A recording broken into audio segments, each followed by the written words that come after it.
Pues seguimos en nuestro programa, seguimos en nuestro magazine y hoy nos queremos acercar hasta las farmacias, porque hacía tiempo que no charlábamos con estos profesionales que han estado desde el primer día en primera línea con esto de la pandemia y en su día lo pasaron mal, luego, bueno, hubo momentos mejores como en todos los ámbitos, pero de nuevo con este repunte, esta segunda ola que ya la tenemos aquí y que parece que no hay manera de frenarla, pues también vuelven a estar ahí, en primera línea. Y queremos conocer cuáles son sus inquietudes en este momento.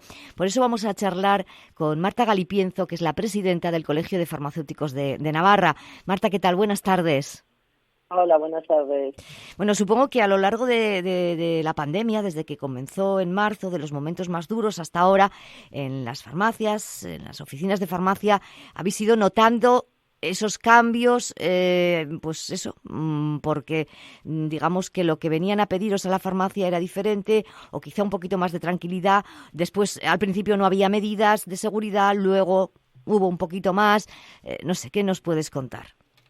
Bueno, pues nosotros hemos vivido, yo creo, la situación un poco en paralelo al resto de compañeros sanitarios y a la sociedad también, porque tuvimos esos momentos críticos de mucho miedo, especialmente en la farmacia, porque nos faltaba protección, porque no teníamos ninguna EPI, ninguna mascarilla, no conseguíamos dárselas a nuestros pacientes.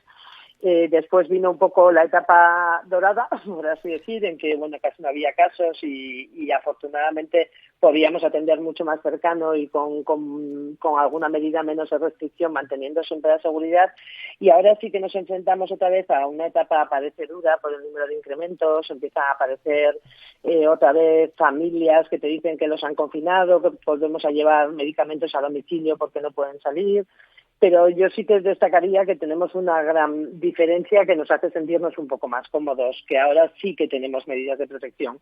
Claro. Con lo cual, aquella duda de si atendíamos con puerta cerrada o no, pues hemos decidido que nos tienen que ver la cara y que vamos a estar ahí con nuestra mascarilla. Claro, y además también la cosa cambió, pues eso, cuando, porque yo recuerdo al principio ibas a la farmacia y pedías guantes en aquella época, a ver, luego ya se vio que los guantes no eran para nada buenos, pero bueno, mascarillas, gel hidroalcohólico, incluso alcohol normal, y no tenemos, había que apuntarse a una lista, ¿no? Para que recibieran en la farmacia, ¿no? Eso ahora ya no existe, ahora ya tienes todo tipo de mascarillas para elegir colores, modelos, etcétera, ¿no? En ese sentido, bueno, Exacto. Ahora está, sí, sí. de mayor y menor seguridad, y yo creo que ahí también es importante el consejo de la farmacia, y podemos dar alcohol, y tenemos alcohol para desinfectarnos nosotras, que al principio no teníamos ni Sí, siquiera para uso propio, con lo cual, bueno, un poquito más relajados, sin perderle el miedo, pero con claro. respeto, pero ya con algo menos de miedo. Ujú. Pero como bien decías, esta segunda oleada, vamos a llamarlo así, ¿no? Va en aumento, es decir, no sabemos, efectivamente nos dicen los sanitarios, nos dicen los médicos que no se parece en nada a la situación vivida en marzo, pero claro, como sigamos así, esto pues se va a empezar a parecer un poquito, ¿no? El tema de la ocupación hospitalaria, etcétera, y quien más lo está notando ahora, y ahí sí que ya está empezando a haber problemas, es en la atención primaria, porque al final es ahí donde se acude en primer lugar, donde tú llamas por teléfono porque tienes fiebre o porque te duele la garganta o porque te duele la rodilla, con cualquier problema. Y claro, ya nos lo contaron, nos van a atender telefónicamente, aunque están intentando que cada vez se pueda conseguir más visitas presenciales, pero existen problemas, lógicamente, y nos atiende un administrativo. Y eso es algo que a muchos pues nos chirría un poquito, ¿no? Porque aunque les hayan formado, aunque les hayan preparado, no sé, yo creo que no sé si realmente están bien preparados y además, sinceramente, como que te da cosa, ¿no? Que un administrativo que a lo mejor anteriormente estaba en el departamento de Hacienda, pues ahora te esté preguntando a ti pues sobre cosas tuyas muy personales que tú se las cuentas a un sanitario, que se las cuentas a tu médico, que se las cuentas a una enfermera, ¿no? Entonces, claro, luego derivan, ¿no? Ya sabemos cómo funcionan, derivan o a una visita presencial o simplemente te dicen, pues vete a la farmacia, que te van a dar lo que necesitas, ¿no? Eso está ocurriendo y claro, ahí estáis vosotros, ¿no? Yo no sé si estáis notando algún cambio en este sentido o... Sí, hombre, obviamente la verdad es que has definido bastante bien la situación y obviamente a nosotros lo que sucede en atención primaria nos afecta directamente porque sí que es verdad que la primera puerta de acceso al sistema público y al sistema sanitario es la atención primaria de los centros de salud, pero antes está la nuestra, la de la puerta abierta, sin cita, me paso por la farmacia y pregunto qué pasa con esta tos, ¿te parece que es de coronavirus o no? ¿No? Por decirlo de una forma gráfica. Claro. Entonces, para nosotros sí que, yo desde luego no quiero criticar a la atención primaria, porque creo que los médicos y las enfermeras y los profesionales sanitarios están haciendo una gran labor, incluso los administrativos, porque ellos también están asumiendo una carga que no les corresponde. Es cierto. Pero yo creo que es un problema de adaptación, ¿no? Quizá nos ha venido esta pandemia, en principio tenía mucho sentido evitar que hubiese afluencia de personal a los centros de salud, pero quizá no hemos sabido aprovechar el tiempo para adaptarnos a esta nueva ola que nos está llegando, porque yo creo que no hay un problema sanitario, yo creo que ningún médico se niega a ver a ningún paciente, pero hay un problema de accesibilidad. Yo creo que hay un problema en las comunicaciones, en las redes. Ya no es solo que te coja el administrativo, es que primero tienes que conseguir que te coja, porque las líneas no se han multiplicado y la demanda telefónica del centro de salud es mucho más alta. Con lo cual, un primer problema que detectamos, que nos vienen los pacientes quejándose y no podemos ayudarles, es en conseguir hablar con el centro de salud. Y luego sí que es cierto que cuando consiguen hablar, hablan con un administrativo. Entonces yo ahí, bueno, no sé si les han formado o no, que tú comentabas, pero desde luego en lo que a nosotros respecta, están dando mensajes muy equivocados. En cuanto a receta, en cuanto al tipo de explicación, yo les sugería en atención primaria que quizás simplemente habría que agendar la llamada telefónica del médico y luego ya decirle al médico si te tiene que ver o no te tiene que ver. Pero para el paciente no es cómodo contarle al administrativo tus problemas de salud. Y para nosotros nos estamos encontrando con un problema que es la receta médica, que claro, yo creo que es el mayor error, por llamarlo de alguna forma, que cometen los administrativos al derivar a la farmacia. Nosotros estamos encantados de que nos derive al paciente y que le demos lo que nosotros podamos dispensar sin receta. Quiero decir, paciente con tos y unas décimas, pues nosotros le daremos algo para paliar ese efecto, aconsejándole que no lo tome muy frecuentemente hasta que consiga hablar con el médico para que pueda detectar si los síntomas son del virus o no son del virus. Pero lo que no podemos hacer es dar medicamentos que requieren receta sin la receta. Claro. Entonces ahí es donde nos estamos encontrando el problema, que el ciudadano no entiende y el paciente no entiende, porque me lo han dicho en el centro de salud, y nosotros no podemos darlo, pero no por una cuestión de financiación o no financiación. Yo creo que, si me permites, y aunque me alargue un poco, me gustaría explicar el porqué de la necesidad de receta. Claro. Yo creo que gracias al magnífico sistema público que tenemos, identificamos que un medicamento con receta, la diferencia es que te cuesta menos, y no es así. Un medicamento con receta lo requiere porque tiene que ser un médico quien prescriba. Un antibiótico, por ejemplo, ¿no? Un antibiótico, un estupefaciente, que es un estupefaciente, una morfina, que es el último caso que ha llamado, que ha llamado una farmacia ahora diciendo que es que el paciente le dice que le han dicho en el centro de salud que se lo adelante. Una morfina lleva 2 recetas, una normal y una de especial control de estupefacientes. Nosotros no podemos adelantar y lo que no puede decir el administrativo es vete a la farmacia y dentro de 10 días tendrás la receta, porque ese paciente se queda sin medicación 10 días. Claro. Entonces, ese es nuestro mayor problema. No va asociado a la presencialidad o no, sino a la comunicación y al canal. Claro. Te entiendo perfectamente, Marta.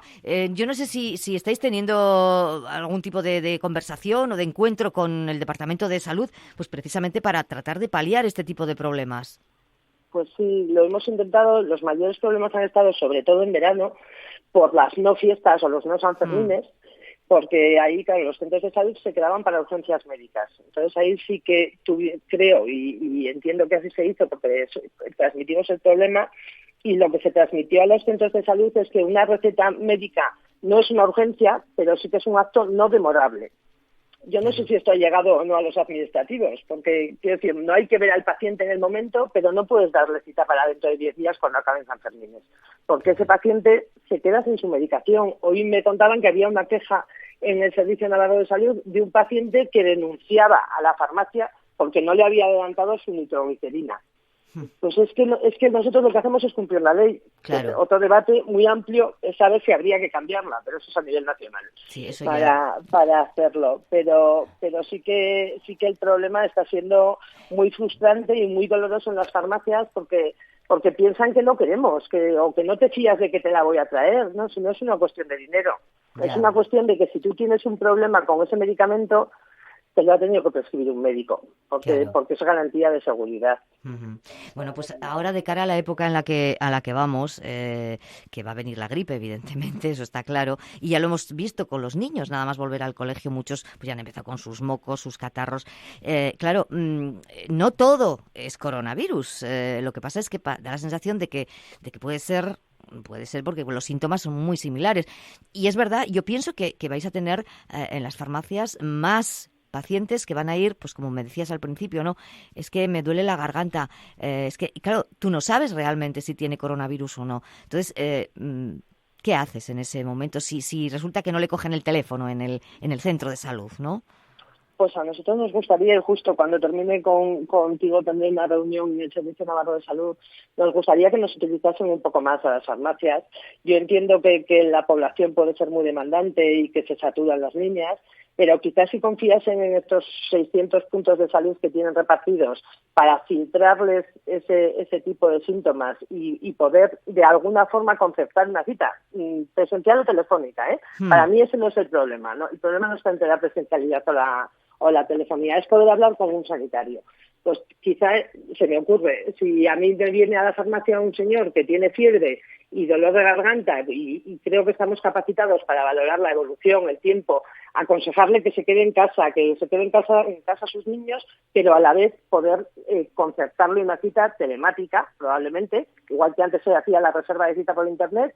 Quizá la población es complicado abrirlo ahora por la especial característica, pero a unos compañeros sanitarios podrían permitirlo. Es decir, Pepito Pérez sería conveniente que el médico hable con él. Claro. Ajá. Se me ocurre Pues, como vía de salida y para aprovechar esa accesibilidad que nosotros tenemos. Sí, desde luego.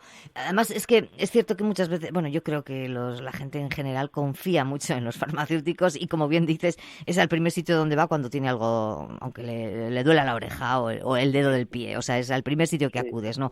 A preguntar. Bueno, y ya para terminar, y te dejo para que vayas a esa reunión, Marta, hay una cuestión que leí el otro día. A nivel nacional, no sé qué grupo de farmacéuticos hablaba de que queréis o podíais hacer pruebas de PCR vosotros mismos en las farmacias. No sé qué opinas tú al respecto. Bueno, ese es un tema controvertido. Desde Sí, luego, lo es, seguro. yo creo que sí, que ese grupo de farmacéuticos yo creo que se referían más a los test rápidos y esos futuribles test rápidos de saliva para detectar infección activa y no anticuerpos, que son los que tenemos ahora, pero a día de hoy no hay ningún test que sea de autodiagnóstico o que pueda dispensarse en farmacia. Con lo cual, si me permites, voy a aprovechar la ocasión para trasladar a toda la población que la compra de esos test por Internet puede ser muy peligrosa, porque no están validados, porque no se van a hacer por un profesional sanitario y a día de hoy cualquier tipo de análisis tiene que ser hecho por un profesional cualificado, que no somos los farmacéuticos de oficina de farmacia, sino los farmacéuticos que están en los análisis clínicos. Farmacéuticos médicos o todo el personal formado, pero siempre en laboratorio. Con lo cual, ahora pedir eso creo que no es el momento. Desde luego, ofrecer la red de farmacias para cualquier prueba que quieran hacer o que quieran instruirnos y que participemos en ella, pero siempre en colaboración con salud pública. No podemos permitir que se vayan haciendo test sin tener los datos. Tal y como estamos, la información es importantísima y ese rastreo y la inmediatez, con lo cual yo creo que a día de hoy todavía es poco probable que los hagamos en farmacia. Perfecto. Marta Galipienzo, presidenta del Colegio de Farmacéuticos de Navarra, te agradecemos un montón el que hayas estado hoy con nosotros y seguiremos muy pendientes de todo lo que pueda surgir nuevo, las novedades al hilo de estas reuniones que estáis manteniendo, ¿no? Porque a ver cómo va avanzando esto y cómo va cambiando. Y sobre todo, gracias por el trabajo que estáis realizando, insisto, en primera línea desde el primer momento, desde que comenzara esta dichosa pandemia. Marta, un abrazo, muchísimas gracias. Muchísimas gracias a vosotros por permitirnos expresar.